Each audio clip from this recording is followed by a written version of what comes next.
What did you want to get accomplished tonight? Play as much as we could. No one told us, how many plays or anything like that. So really just hearing Clint communicate, having those conversations, all those things, and then you want to win. Anytime you get a chance to put the jersey on, I've always said this. It's just such a blessing to be able to play in an NFL game, preseason, regular season or not. You're just always thankful for those moments, and so.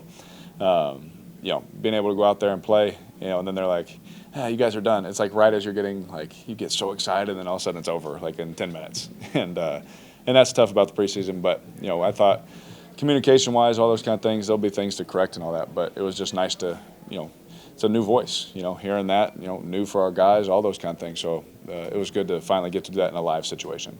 Derek, what did you think of the operation? I mean, you said you wanted to hear Clint in your ear and those kind of things. What did you think about the? I think he's a great communicator. I thought it was very clear, and that stuff matters. And so, I don't know. I just thought he did a great job, communicating with us. Even when I came out, I was listening, and just hearing what he was saying, and the reminders, all those kind of things that are going to come up only in game situations. And so, all those things were pretty cool. And you see why he's such a good coach. Not just what we thought about him, but during a game, the reminders and the things that he can remember for the quarterback is pretty cool.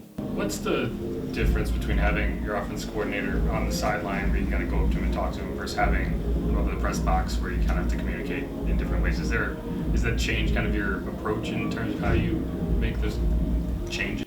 Yeah, absolutely. But I think him and Coach Janocko have such a great relationship. So it's like if I'm talking to Janoke, it's like talking to Clint. And so it is different. I'm used to the play caller being on the field. You go to, hey, I'm thinking, this, or what about this, or hey, they're really, I'm seeing this. I know when it's this. Let's do that. So those conversations is kind of still in between. But at the same time, I thought it was clean. I don't know if he's going to be up or down every time. I don't know. But it's different. But it's also at the same time you just come over, do your thing, and then there's one voice talking to you. It's Coach Janocko. So I don't know if one way's better than the other, but I thought it was good today. Is this the first time in your career that you've had a play caller in the press box? No, not the first time. But it's been some years since I've had that though. Just understanding the preseason is what it is it frustrating that you only get 9 plays, you aren't really able to do a lot with it, and then you have to come out and just kind of sit with that for a week? Yeah, because there's things that we've been working on. You're like, but I don't want to show this, and then he's like, yeah, I don't want to show this either, and I don't want to show this. So then you get down to it, and you're running the basic stuff, and it's but. Like I said, to get out there and play, you still got to execute, and you still got to try and make it happen no matter what. We didn't. We were laughing on the sideline right before I was going out. And he's like, quarterback coach, I'll let you know who's playing nickel. I don't know. I'll let you know. You don't game plan for these or anything like that. So that part is hard, and that's the weird part about preseason. But at the same time, it's man, I get to get hit again. You get all that, throw a ball, see the coverages from someone else.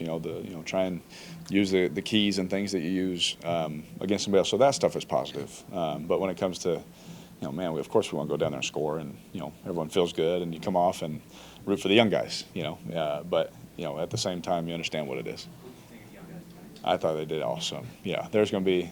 Who cares about things they got to clean up, man? I always tell those guys, cut it loose, because this is what an opportunity it is for you to just cut it loose and figure it out. And I had the same thing with Schaub. I was in a great situation where I can just go out there and just let it rip, and I learn from mistakes and learn from things, and and just the communication, I think, from both of them as they come off too. I just listen to them talk and the way they see things, and if I have a helpful thing that has helped me, I'll help them. But if not, I just try and let them play. That's their time. Game day's for the players. So in that moment, you're kind of like a coach, and you just try and get out of the way, let them play. But if you see something, try and help. Hey, they are doing this, and then, and then you see them throw a completion. That stuff's cool. Cool watching Spencer out for 2 minutes at the end of the game. Awesome, man. He's done a great job. Him and Jake both have done a great job of, because we had one in the first half too, of that drill all camp, and so. To see them operate that, Jake going down, getting us points, much needed. Obviously, we needed them. And then Spencer going down, getting us points to win the game, setting up Charlie, which was awesome. It was his first kick. But seeing that operation that's just as a quarterback, that's your favorite time. You know, just get to play fast. You know, go throw the ball, find completions, and try and win a game. So it's awesome. Were y'all playing you two in the locker room for Charlie? I can neither confirm or deny that. I am not in charge of the auxiliary cord. But like seeing that, I mean, like he was like jacked up after that kick. Yeah. Like, what was it like for the team? I hope someone has the most awkward high five I've ever received in my life. Like I went to give him a high five and it like, I don't know what. I was like, I'm lucky I didn't break my hand. But he was juiced, and rightfully so. He just told us, like, I didn't know this. He hadn't kicked a football like a year ago. He had never kicked a football. It's like to go out there and kick a game winner. Who cares? Even though it's preseason, like who cares? Like that's something he'll remember forever. You know, that's pretty awesome. Good, awesome. Thank you guys.